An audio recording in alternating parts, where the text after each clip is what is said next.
je vais vous présenter donc Amoplus. Amoplus, c'est un promoteur immobilier extrêmement vertueux. Enfin, nous essayons. Et je vais vous présenter un projet que nous sommes en train de réaliser à côté de Fontainebleau, juste à côté de Nemours, Fontainebleau. Et en fait, c'est un projet qu'on fait sur une friche industrielle, parce qu'Amoplus a été pensé pour régénérer les friches surtout. Et en fait, c'est une friche Thomson qui a été construite il y a 70 ans environ, qui fait un peu plus de 45 000 m² au sol. Et l'idée d'Amoplus, ça a été de...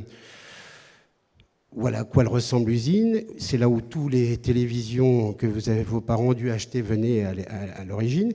Et en fait, l'idée, c'est de construire 120 logements sur le toit de l'usine. Donc, comme vous le voyez là, sur la partie en haut à gauche, c'est le premier étage qui va être démonté. Et on va construire les logements sur le toit, sur le rez-de-chaussée. Ce qui nous permet en fait de faire une opération incroyablement bas carbone, parce qu'on ne va pas couler de béton, très peu couler de béton, et on va recréer un jardin artificiel. Bon, c'est un petit peu la vue de l'architecte, sachant que notre architecte avec Amoplus, c'est une architecte qui est assez connue, qui s'appelle Anouk Legendre, qui a fait la Cité du Vin à Bordeaux notamment, qui est une architecte assez concernée, on va dire, par l'environnement. Et donc, on va construire là-dessus des logements du co-living senior, 120 logements. On va essayer de ne pas couler de béton et au contraire de refaire un jardin. Donc, on va désartificialiser les sols. Et on va évidemment intégrer dans tout ça de l'énergie solaire pour faire en sorte qu'on soit excédentaire en matière de production énergétique. On va pouvoir être quasiment indépendant en matière de consommation énergétique et avoir un surplus suffisamment important pour le rebalancer à des bailleurs sociaux qui sont à côté.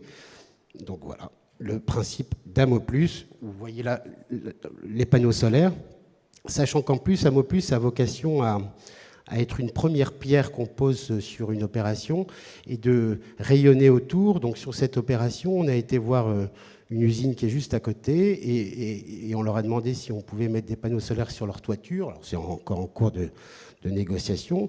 Tout ça, on le fait avec un promoteur qui s'appelle le groupe Essor et qui va s'occuper de la partie tertiaire de cette opération. Et donc l'idée, c'est de se servir de cette opération de régénération de friches pour être un énorme producteur d'énergie solaire et qui va être bénéficiaire pour tout le monde dans le coin. Évidemment, on prend soin de l'eau. J'entendais parler de l'eau tout à l'heure. Donc on va créer des noues dans ce qu'on appelle la prairie et on travaille sur la récupération d'eau grise et la géoénergie pour essayer d'arriver le plus possible à une indépendance énergétique sur l'ensemble de l'opération.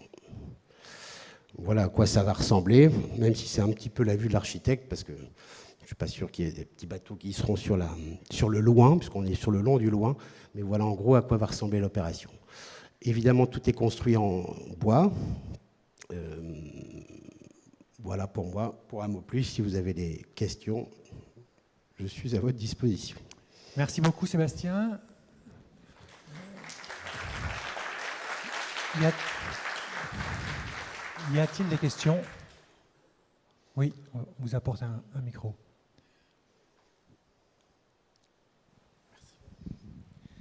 Oui, bonjour. Bonjour. Est-ce que dans vos projets, vous prenez en compte le réemploi, avec des objectifs, par exemple? Oui, on va donc tout est. On a mis, grâce à notre architecte partenaire qui faisait partie de la BPI, qui avait créé un cluster de réemploi justement. On va essayer d'utiliser évidemment du réemploi le plus possible local. Et je vous dis, la philosophie, c'était de dire on a une vieille usine qui a 70 ans, qui est en plus importante parce que le maire de la commune travaillait là pendant 40 ans, s'était enchaîné là, enfin peu importe, il y a toute une histoire importante. Et c'est vrai que l'idée, ça a été de dire qu'est-ce qu'on peut faire pour ne pas avoir à couler de béton, ou le moins possible, ne rien casser, ou le moins possible, réutiliser le maximum de matériaux, le faire en bois et le faire de façon la plus vertueuse possible. Sachant que pour l'anecdote, en plus, là où ça a été, là où se trouve l'usine, c'est en terre inondable, donc c'était en plus intelligent d'aller construire ça sur le toit. On sera à plus de 12 mètres du sol sur le premier étage, donc voilà l'idée. Et on va réutiliser des matériaux locaux le plus possible. Une autre question? Oui. Ça arrive. Merci. Est-ce qu'il y a des enjeux de le terme m'échappe, de nettoyage. C'est un site industriel, donc il y a peut-être des cubes de chrome ou des trucs comme ça. Comment serait pris en compte? Est-ce que ça a déjà été fait?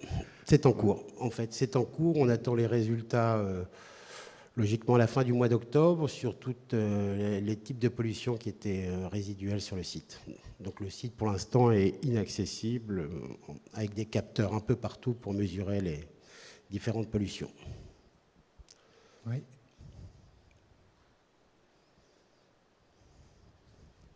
Bonjour, je trouve que c'est un très beau projet. Est-ce que ça se duplique facilement? Alors, j'entendais tout à l'heure, nous, on fait assez du sur-mesure, puisque l'idée, c'est qu'on part d'un site, on essaie de comprendre le site et on va essayer vraiment, en fonction de ses qualités, en fonction d'adapter notre projet. Mais oui, le projet, en fait, AMO+, c'est vraiment, ça a été pensé pour être accessible en termes de coûts de construction, parce qu'on a des coûts de construction, je pense, de compète. Et en fait, l'idée, c'est qu'on puisse refaire des AMO+, un peu partout, en variant sur c'est du semi-collectif, donc entre le R+1 ou le R+2, mais pas au-delà. Merci pour votre question. Oui. Et combien est-ce qu'il y a de friches industrielles qui ont pu être identifiées comme ça sur le territoire?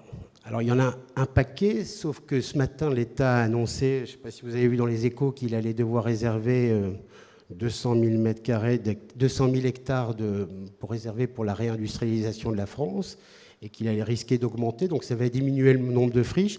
Mais globalement, oui, il y a 2400 friches identifiées, donc on a logiquement de quoi faire. Une dernière question, oui. Ouais. Alors, en fonction, si la géoénergie qui se fait avec de la pompe à chaleur fonctionne, on fera de la géothermie, pas en nappe phréatique, je précise. Et autrement, on réfléchit sur certaines opérations quand c'est possible.